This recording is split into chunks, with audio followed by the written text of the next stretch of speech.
Assalamualaikum warahmatullahi wabarakatuh. Alhamdulillah. Alhamdulillahillazi wassalatu wassalamu ala sayyidina Muhammadin wa ala alihi wa sahbihi ajmain. Amma ba'du. Hadirin saudara-saudara yang dimuliakan oleh Allah Subhanahu wa taala, pada kesempatan kali ini saya ingin berceramah mengenai apa tujuan kita diciptakan, ya. Apa tujuan kita hidup di dunia? Ya. Selama ini kita silau. Ya, selama ini kita lengah. Selama ini kita lalai. Dan selama ini kita juga tidak mengerti mengenai apa tujuan kita diciptakan di dunia sebenarnya.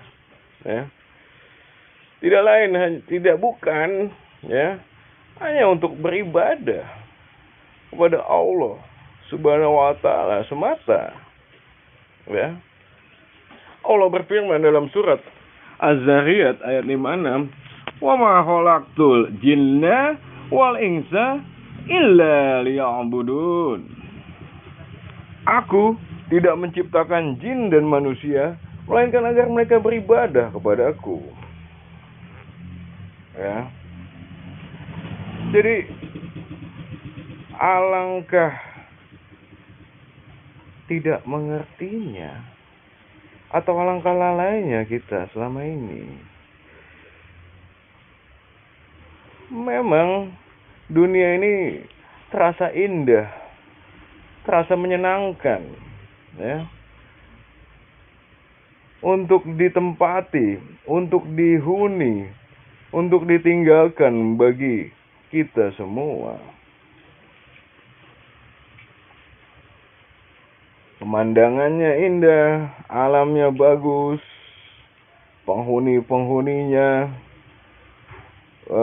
menyenangkan, berparas cantik atau tampan, kemudian makanannya mengenakan dan mengenyangkan, fasilitas-fasilitas yang kita miliki, ya, kendaraan, rumah, pekerjaan yang baik, ya, yang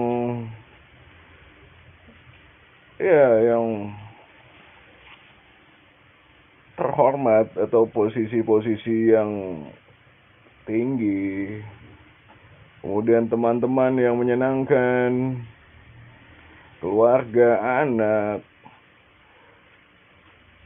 ya, itu adalah apa? Itu adalah cuma ujian bagi manusia, ya. Tidak lain hanya nikmat Allah yang diberikan kepada manusia untuk apa?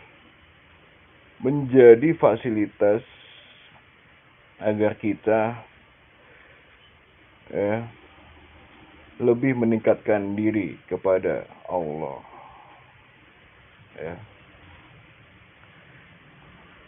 Jadi harta, ya, lingkungan, ya, itu hanyalah sebagai fasilitas, ya. Manusia bisa diuji antara dua pilihan, ya, dalam kesenangan dunia atau kesengsaraan, ya, atau kemiskinan. Tetapi terbukti banyaknya penduduk surga nanti adalah orang-orang yang miskin ternyata, ya. Jadi ketika kita diuji dengan harta, itu malah akan lebih sulit, ya, karena kita akan condong lalai, akan sekuler, ya, akan lupa mengingat Allah karena, ya, kesibukan dan harta yang kita habiskan mungkin untuk dunia, ya. Jadi kita lalai, ya. Nah, Ya mungkin aspek psikologisnya ketika si A dan si B itu di-compare ya mengenai kondisi sosial, kondisi keuangan ya. Kondisi pekerjaan ya. Kondisi negaranya ya. Ya, jadi aspek sosial dan keuangan mungkin berpengaruh terhadap apa? Kelalaian kita diciptakan atau tujuan kita diciptakan. Ada banyak faktor sih, cuman 2 faktor ini adalah yang sangat berpengaruh ya.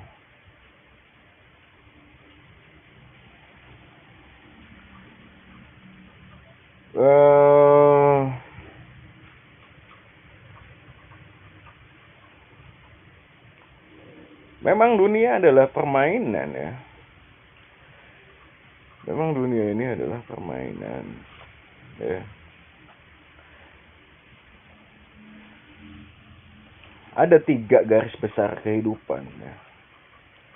1, beribadah. 2, ujian. 3, permainan. Itu aja sih dunia paling. Nggak jauh-jauh, muternya dari sana aja ya. Rezeki apa? Teman. Kemudian apa? Harta. Itu apa? Ujian ya kan? Kemudian permainan. Iya, ada banyak permainan di dunia ya kan?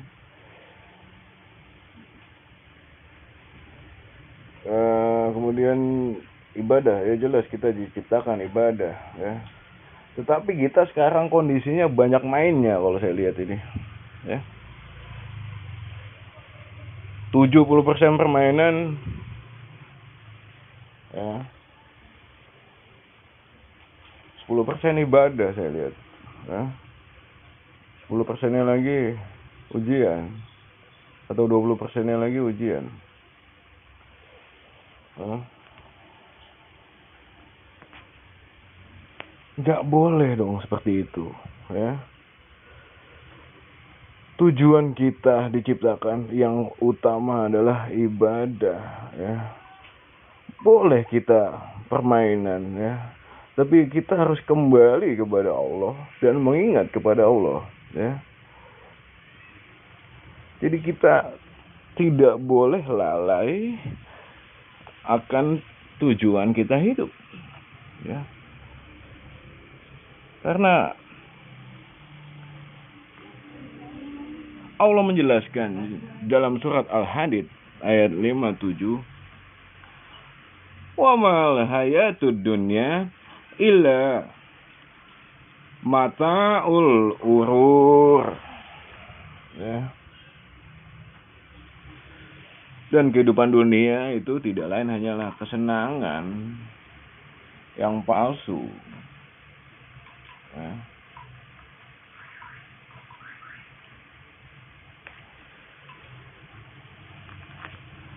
Walakin ya, tetapi ya kita tahu bersama ya, memang dunia ini senda gurau ya. Allah berfirman juga dalam surat Al-An'am ayat 32, wa mal hayatud dunya illa la'ibun walahun. Dan kehidupan ini hanyalah permainan dan senda gurau ya. Kok tegang juga gitu. Ya.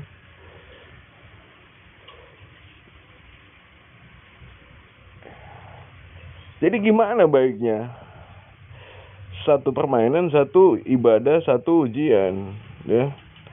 Kita harus pada posisi seimbang intinya, ya. Posisi di tengah, gitu. Tapi lebih condong banyak ke ibadah. Boleh main, boleh. Ya kalau ujian kan dari Allah datangnya, ya. Kalau ujian datangnya jelas dari Allah. Cuman ujian itu juga ada apa? Manfaatnya. Untuk meninggikan derajat, untuk menghilangkan dosa, ya. Untuk memperbaiki keadaan atau nasib kita, ya. Mungkin kita dahulu tidak tahu ilmunya, dengan Allah menguji kita, oh jadi tahu ilmunya, oh ternyata gini ilmunya, oh kedepannya harus enggak melakukan itu lagi dan lebih baik, ya kan? Karena kita sudah mengalami fase itu atau ujian tersebut, gitu, ya kan?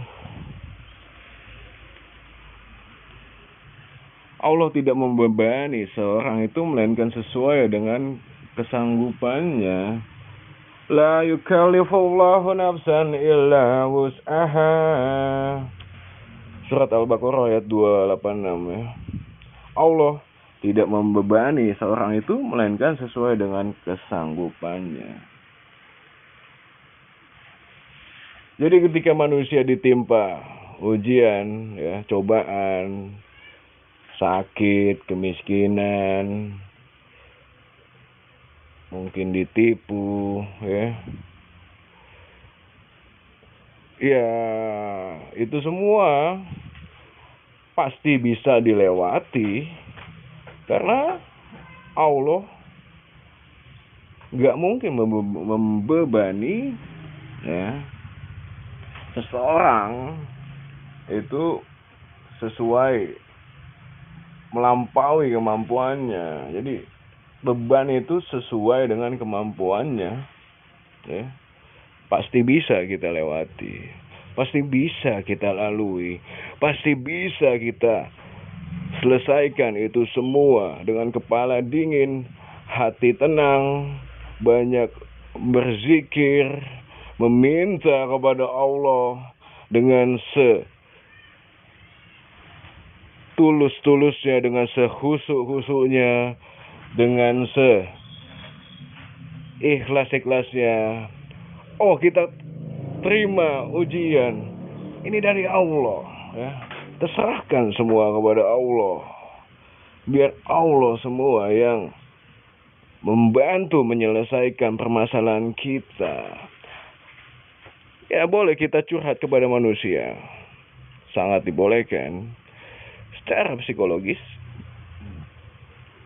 manusia membutuhkan manusia lainnya, ya. Makanya kita berteman atau ya lingkungan atau guru, cari yang baik buat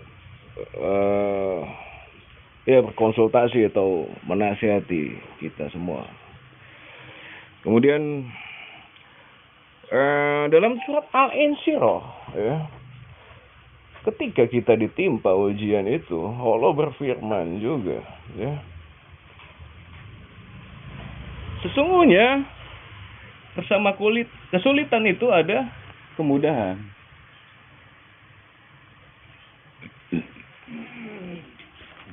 Inna ma'al usri yusra. Ya.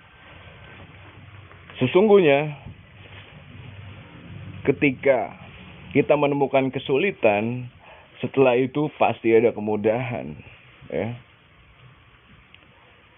Jadi semua itu yin and yang, ya, negatif positif, ya. Semua itu Allah rotasikan, ya. Semua itu Allah silih gantikan, ya. Jadi ketika kita mengalami fase atau kondisi diuji oleh Allah, dalam surat Al-Baqarah ayat 153, mintalah kepada Allah, jadikanlah sholat dan sabar sebagai penolongmu, ya.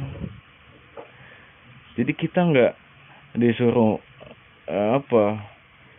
pergi ke pulau atau pergi ke luar negeri ngilangin galau kita, ya, atau ke diskotik, ya. Nggak gitu caranya, ya. Cara cuma sabar dan sholat, ya. Ya kalau dalam hal kegalauan itu ya bolehlah kita curhat-curhat, ya. Tetapi harus tetap pada koridornya, ya. Artinya jangan terlalu jauh gitu loh. Yang ada itu bukan menyelesaikan masalah, yang ada malah menambah masalah baru atau memperlebar masalah, ya. Karena dosa itu membuat kita menjadi tambah sial malah, bukan menghilangkan masalah, ya kan?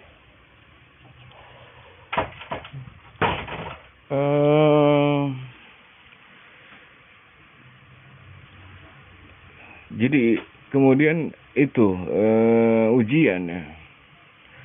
Hidup itu tadi pertama kesenangan atau permainan yang menipu, ya, senda gurau, ya.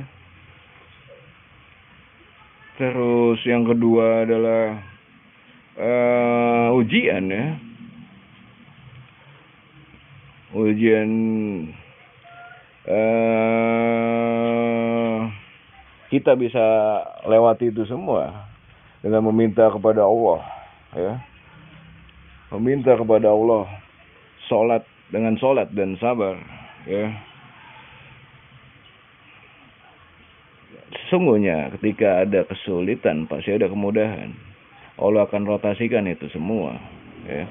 Allah akan silih gantikan itu semua, ya.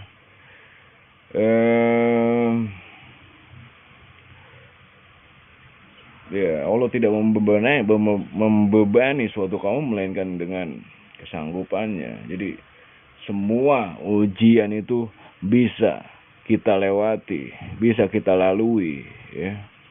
Nggak mungkin nggak ada yang nggak bisa, karena ini jelas ayatnya. Setiap beban pasti kita bisa lewati, ya. Jangan kita terlalu galau terhadap beban yang kita alami atau ujian yang kita peroleh atau kita rasakan, ya. Karena itu semua bisa kita lewati, ya. Itu semua mudah. Kemudian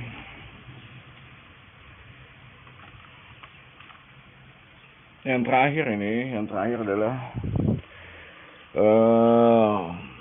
inti ini semua adalah ujian. Inti ini semua adalah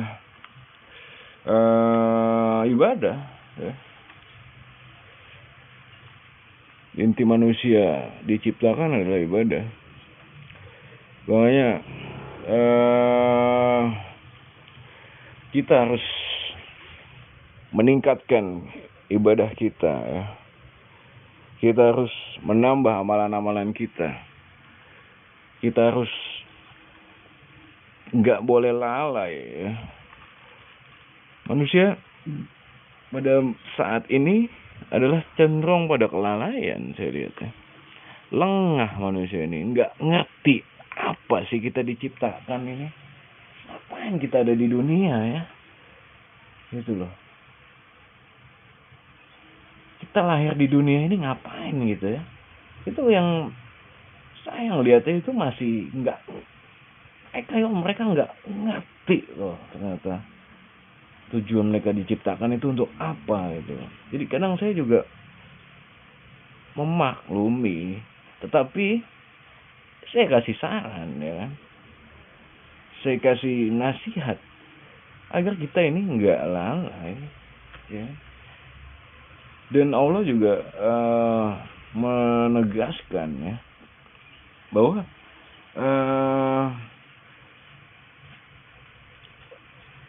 Allah mengutuk orang-orang yang suka berdusta dan lalai ya.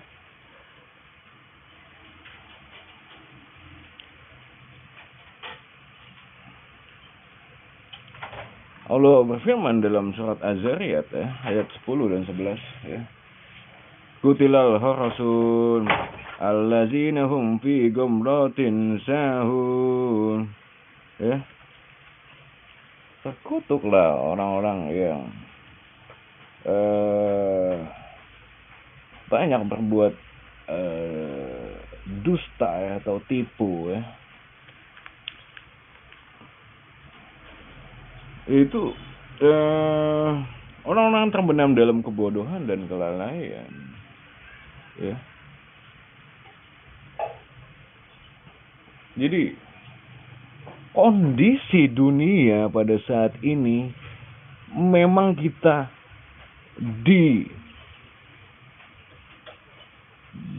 dibuat lalai lah, atau dibuat bodoh lah, atau dibuat ditipu lah secara sadar dan nggak sadar gitu loh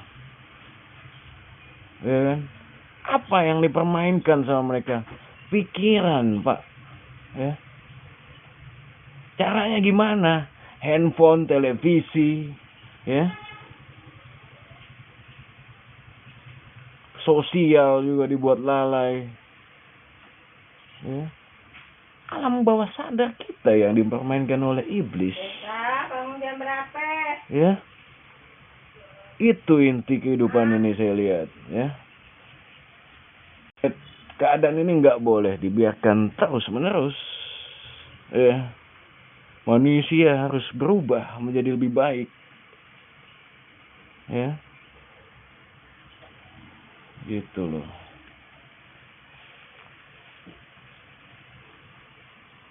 Jadi solusinya adalah ya mengubah keadaan manusia tersebut ya.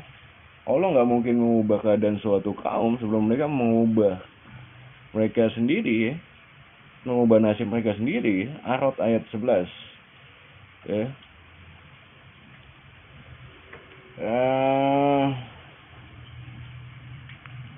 Ya jadi ubahlah kebiasaan kita ya, ubahlah pola pikir kita ya. Itu semua akan membuat kita mengerti makna kehidupan ini ya, mengerti tentang hakikat kita atau tujuan kita diciptakan sebagai manusia di bumi ini. Wabillahi taufiq wal hidayah. Wassalamualaikum warahmatullahi wabarakatuh.